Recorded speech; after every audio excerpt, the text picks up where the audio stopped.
Come over here and sit down on this flowery bed while I caress those lovable cheeks. I'll put roses on your silky smooth head and kiss your big beautiful ears, my gentle darling. Where's Peasebottom? Here. Oh, scratch me head, Peasebottom. Where's Monsieur Cobweb? Here. Monsieur Cobweb, sir. Get out your weapons and kill me a striped bumblebee on a thistle, and bring me its honey. Don't tire yourself out, monsieur. Oh, and monsieur, be careful not to break the honey sack. I'd hate to see you drowned in honey, sir. Where's Monsieur Mustardseed? Here. Give me your first, Mr. Mustardseed. Please, stop bowing, good sir. What would you like me to do? Nothing, good sir. Except to help Sir Cobweb scratch me head. I should go to the barber's, monsieur, because I think I'm getting really airy round the face, and I'm such a sensitive ass that if my hair even tickles me a little, I need to scratch. Would you like to hear some music, my sweet love? I have a pretty good ear for music. Let's hear someone play the triangle and the, sticks. Or tell me, my sweet love, what you'd like to eat. Actually, I'd like a few pounds of grass. I'd like to munch on some good dry oats, or maybe I've got an hankering for a bundle of hay. There's nothing like good hay. Really sweet hay. I have an adventurous fairy who'll go seek out the squirrel's secret stash and get you some fresh nuts. I'd rather have an handful or two of dried peas, but please don't let any of your people wake me. I really want to sleep now. Go to sleep, and I'll wrap my arms around you. Fairies, go away. Run off in all directions. I'm putting my arms around you, like the woodbine tendril gently twists itself around the sweet honeysuckle, and like the female ivy curls itself around the branches of the elm tree. Oh, how I love you. I'm so crazy about you. Welcome, good Robin. Do you see this sweet sight? Now I'm starting to pity Titania for being so infatuated. I ran into her recently at the edge of the forest, looking for sweet presents for this hateful idiot, and I scolded her and argued with her. She had put a wreath of fresh, fragrant flowers around his hairy forehead, and the drops of dew that lay in the center of the flowers made the flowers look like they were crying with shame to be decorating the head of that ugly jackass. When I had taunted her as much as I had wanted to, and she begged me very nicely to leave her alone, I asked her for the stolen Indian child. She said yes right away, and sent a fairy to bring him to my home in fairyland. And now that I have the boy, I'll undo the spell that makes your visions so disgustingly wrong. And, gentle Puck, take this transformed ass's head off the head of that Athenian man, so that when he wakes up at the same time as the rest of them do, they can all go back to Athens. They'll remember only the events of tonight as a very unpleasant dream. But first, I'll release the fairy queen from the spell. Be like you used to be, and see like you used to see. This bud belongs to Diana, the goddess of virginity, and it has the power to undo the effects of Cupid's flower. Now, Titania, wake up, my sweet queen. Oberon, I've had such a strange dream. I dreamed I was in love with an ass. There's your boyfriend, sleeping right over there. How did this happen? Oh, I hate looking at his face now. Be quiet for a while. Robin, take off his donkey head. Titania, get the fairies to play some music, and make these 5 people sleep more soundly than humans have ever slept before. Music. Play the kind of music that puts people to sleep. When you wake up, see things with your own foolish eyes again. Play the music. Take my hands, my queen, and we'll lull these people to sleep with our soft dancing. Now that you and I are friends again, we can dance for Duke Theseus tomorrow at midnight and bless his marriage and his marriage bed. These other lovers will get married alongside him, and they'll all be in high spirits. Listen, Fairy King. I can hear the lark singing. Morning's here. In that case, My queen, let us travel silently and solemnly across the globe to where it's still night, circling the earth faster than the moon does. While we're walking, you can tell me how I ended up sleeping on the ground with these humans last night.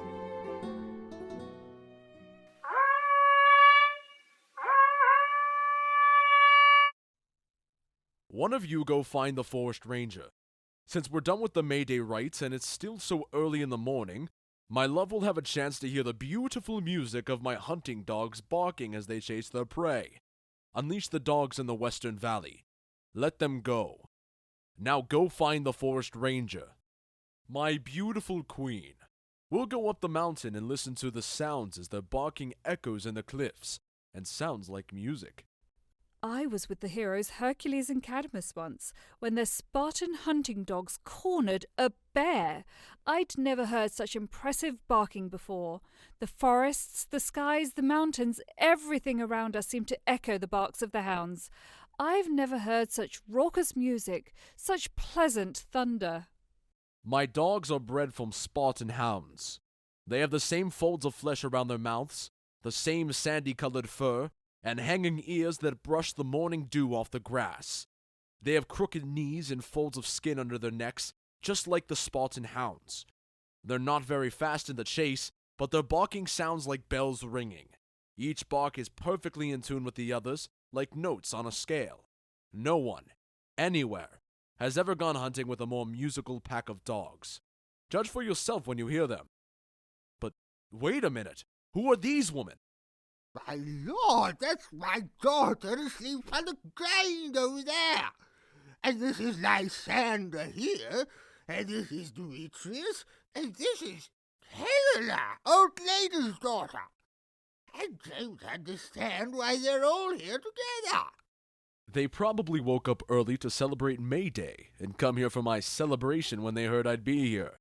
But tell me, Egeus, isn't today the day when Hermia has to tell us her decision about whether she'll marry Demetrius? It is, my lord. Go tell the hunters to blow their horns and wake them up.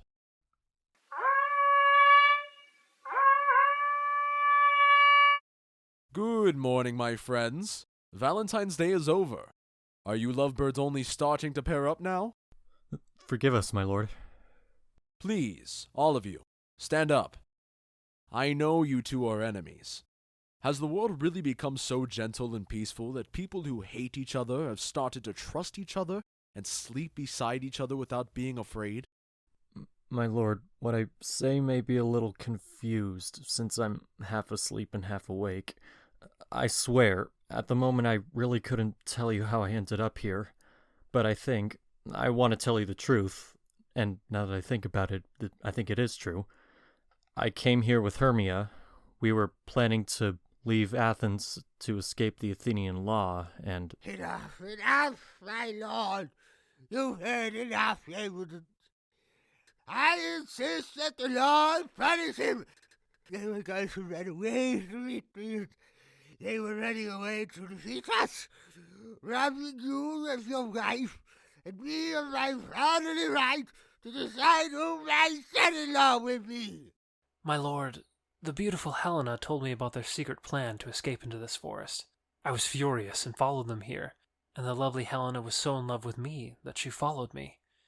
I'm not sure how it happened, but somehow something made my love for Hermia melt away like snow.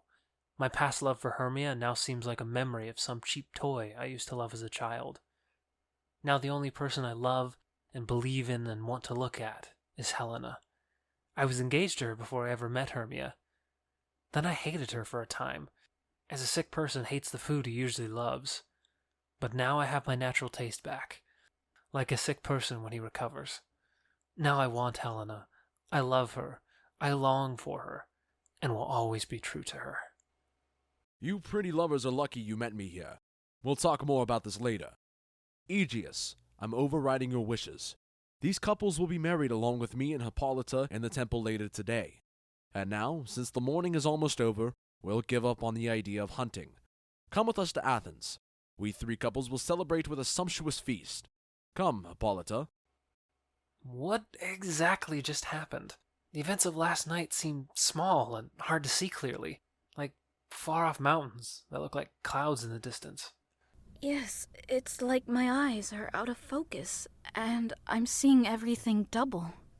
Me too. I won Demetrius so easily.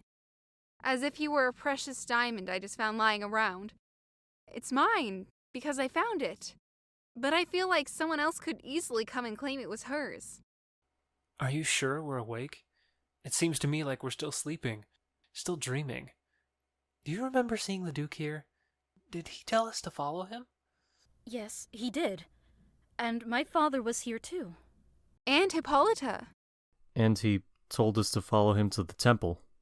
Well then, we're awake. Let's follow him. We can tell one another our dreams along the way.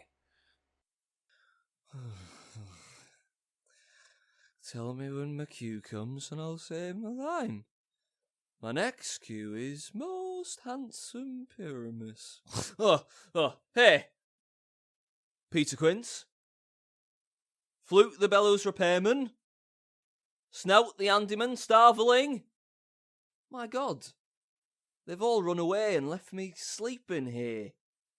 What a weird dream I had. You can't even describe such a weird dream. You'd be an ass if you even tried to explain it. I thought I was. No, nobody can even describe what I was. I thought I had. But a person would be an idiot to try to say what I thought I had. No eye has ever heard, no ear has ever seen, no hand has tasted or tongue felt, or heart described what my dream was like. I'll get Peter Quince to write this dream down as a ballad. I'll call it Bottom's Dream, 'cause it's so deep that it has no bottom. And I'll sing it for the Duke in the intermission of a play. Or maybe, to make it even more lovely, I'll sing it when the heroine dies.